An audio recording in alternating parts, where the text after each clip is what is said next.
Good afternoon on this glorious Boston day. This past Shabbos in Shul, we celebrated a special day. It was the second bar mitzvah of a dear friend of ours, Dr. Arthur Rabson, and he chanted his Haftarah so beautifully, and Shul was jam-packed. But we also did something else. We blessed the new month of Elul, which is the last month of the Jewish year, before we get to Rosh Hashana. Now, what's the significance of Elul? Elul is the time when we begin preparing for Rosh Hashana. In fact, Chassidic masters tell us about the Elul Vint, the wind of Elul, which was felt in the cities when this time of the year came, as people began in earnest preparing for the high holy days and making sure that they don't just come without preparations. But the word Elul is also an acronym. It's the acronym for Ani Lidodi V'Dodi Li. I am to my beloved, and my beloved is to me. Many people will engrave it on their wedding bands. It's from King Solomon, who speaks about the love of a groom and a bride. But the rabbis tell us that the true meaning is about the love of God and the Jewish people. Ani Lidodi, I am to thou, means I am to God. V'Dodi Li, and God is back to me. But King Solomon, somewhere else, also mentions this in the reverse. Dodi li v'ani l'dodi. I am to my beloved is to me, and I am to my beloved. And why, when it comes to Elul, do we have the acronym Ani l'dodi v'dodi li? You see, the whole idea of Elul is not what's coming to me, is not what I'm waiting for to get, but to chart a way, to take the reins in my hand and to think, how is this year going to be a better year? How am I going to change? How is it going to be different?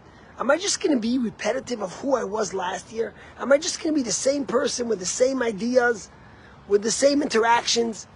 Or is it going to be Ani L'Dodi? Am I going to make the first move? And then God is going to bless me with so much. And that's the story of Elul. The idea of Elul is not to wait for something, but to be a pioneer, to make the first move, to change, to become better, to grow, to think of new ideas,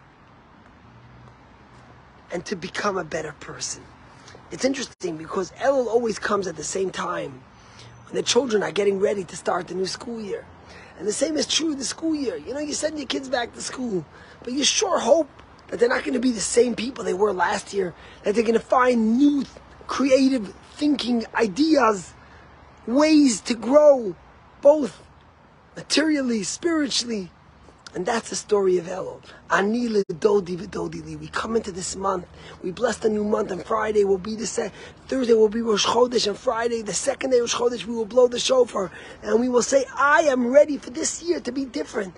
I am ready to take on this year in a way where I will make new strides, and I will climb new heights, and I will think new ideas, and I will impact people in a positive way. And then V'Dodi Li, God gives back to me in such a great way.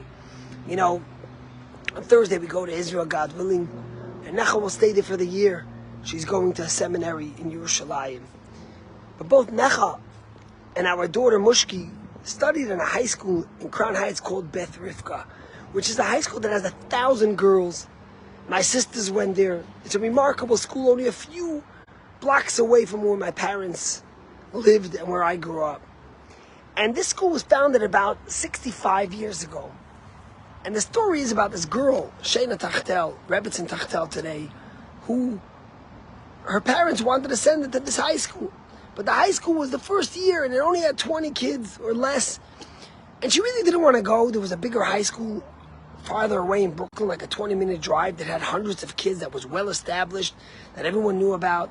And this girl didn't want to just go into this high school. And she spoke about this to her parents, and they made an agreement that they were going to write a letter to the Lubavitcher Rebbe asking his advice. And this girl wrote a letter, a few pages, in detail explaining the pros and the cons and why she prefers to go to the other school, not to Beis Rivka. And then at the end she wrote, I don't want to be a guinea pig. If the word is appropriate or not, that's what she wrote. And the Rebbe responded to the letter with one thing. He crossed out the word guinea pig and he wrote the word chalutz, which means a pioneer. And what the Rebbe was saying is, in life, you could either be a guinea pig or you could be a pioneer. And Elul teaches us to be a pioneer, to take new roads and create new ideas. And this Rebbetzin Tachtel, I think this year she's retiring. After 50 years, she was the principal of the school. She grew up, she graduated from Yeshiva because she became the principal and educated thousands of girls who today are Chabad Rebbetzins all over the world.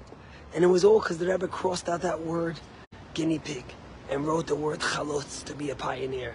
My friends, as we get ready for Rosh Hashana, as we get ready for a new school year for our kids, let us not just be guinea pigs. Let us be pioneers in charting a new way, a new year, full of blessing and happiness and success for us and our families. God bless you and have a good day.